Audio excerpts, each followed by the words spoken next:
where we start. We are captivated. Pagtanaw na ako sa cross, murag yung magnet, murag batubalani sa lupa. Magnet of love. Batubalani, magnet na. So, we see the cross as something so sublime, so sacred and adorable, worthy of our attention. Muna ka, ang puta ay cross na rin. We adore, we worship. Kaya karapal, we adore, we kiss the cross. Kini mo ang cross, binitubos ni Kristo ang kalimutan. Dahil ka mo simbahang ang Ginoo. So there is reverence. We see the cross with reverence. We kiss the cross for protection. Mag-cross mo ganit ka, diba? Ay, mga cross ni, para na, luwan lang yawa. Luwan lang yawa.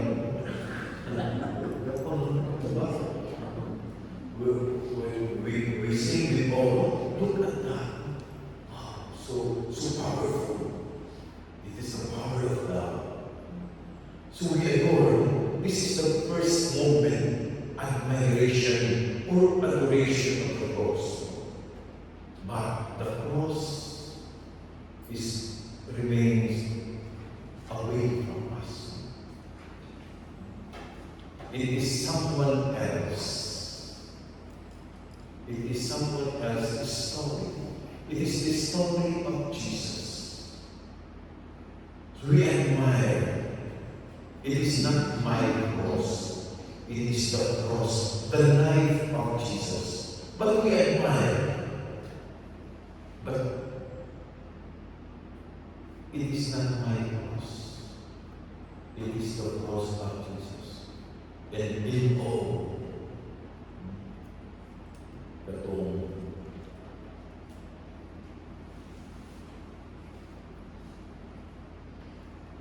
we are truly maganda because na-attract. This stage is a sign for us that we recognize the value of the cross.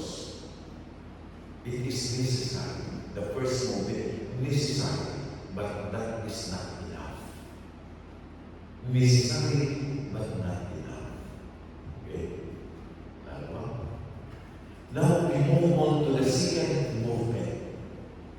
From adoring the cross, we move to embracing the cross. Embracing the cross. It is the turning point of our surrender to God. Let this cup pass on to me, but your will be done. We say, yes, I accept. Are you willing to accept this responsibility? The willingness to accept the responsibility is related to the willingness to embrace the process of our lives. So it begins now our perspective on the cross. We not only admire the cross, we are now embracing or carrying the cross. Umuuling dito ka, yung siya yung santo, yung siya ipangayot ng Raul, muna di ko makakomplain, ipangayot ko Nagdamay na ng cross ako na kumayo kayo. Kung asa ako lang ang galing, dagang cross, mag-ihakad, naman ako kumayo pero ihakad man.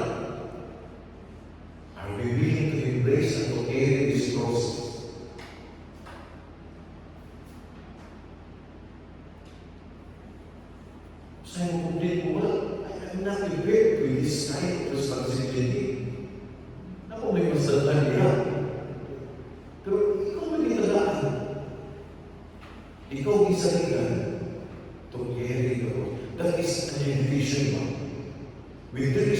responsibility, that is an invitation from Christ. Nag-ibon ng Ginoo, umalis ako sa pagpasanti.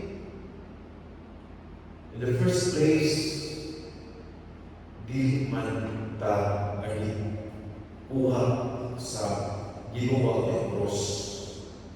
Wala na. Kundi ipatawag tayo sa mga cross. When we say, carry your cross, it is the cross connected with Jesus. It is not a separate cross.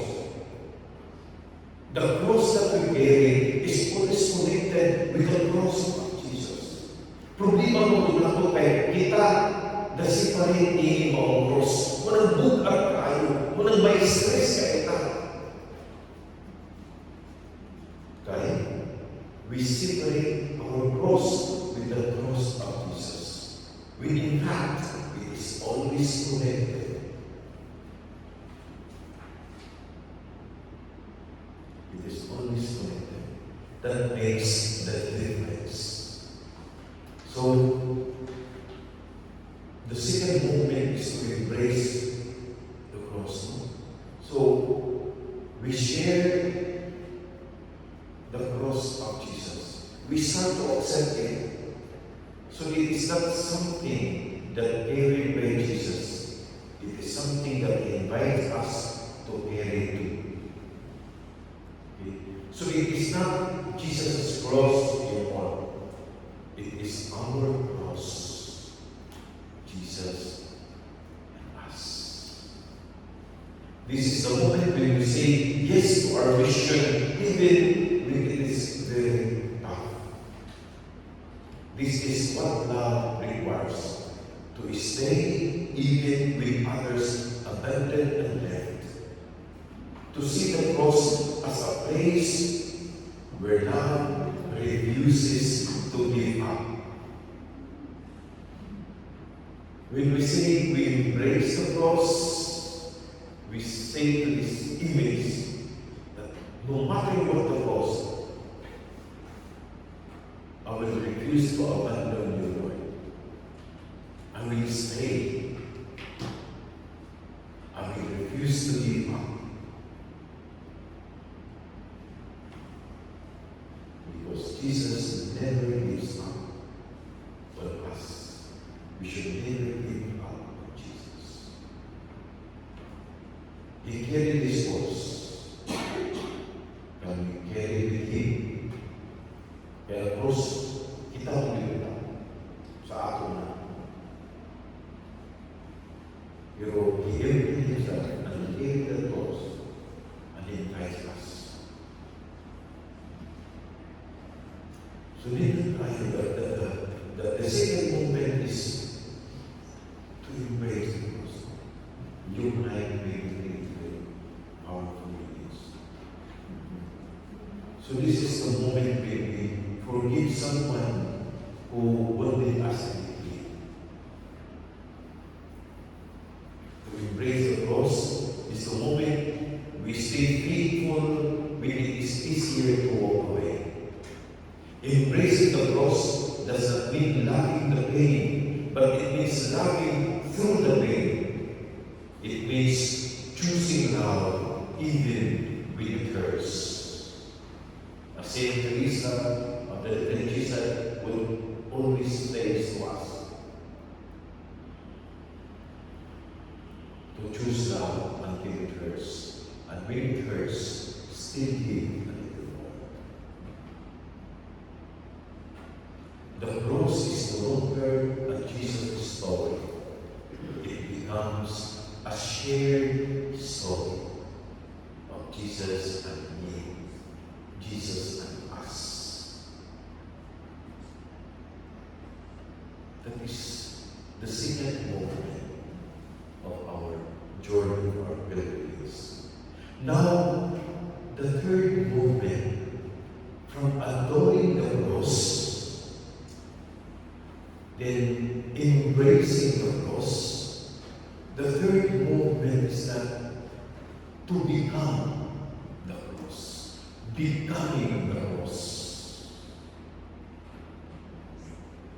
the point of transformation, or I might say transfiguration. They recall their transformation, a transfiguration also, because it really changes from the very core of our being. The process of only redemptive but transformative. We become the cross. We become the symbol of love. This is the time that our life begins to look like Christ's. We become a living signs of mercy, of healing, of forgiveness.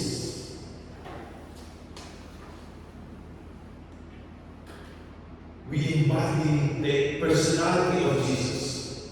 When we say we become the cross, we embody the personality of Jesus. Jesus as prayerful, Jesus as humble, obedient, service-oriented, a joyful companion, an honest and truthful and radical person, a forgiving and merciful, a kingdom-oriented person, a community-oriented person, has the heart especially for the poor. We become a faithful person, a trusting person, a secure human being. He knows who he is. Like Jesus, he knows his very identity. Thoughtful, pro-life, value-oriented, forgiving, and most importantly, loving. These are the personality of Jesus. So, becoming like the cross is when people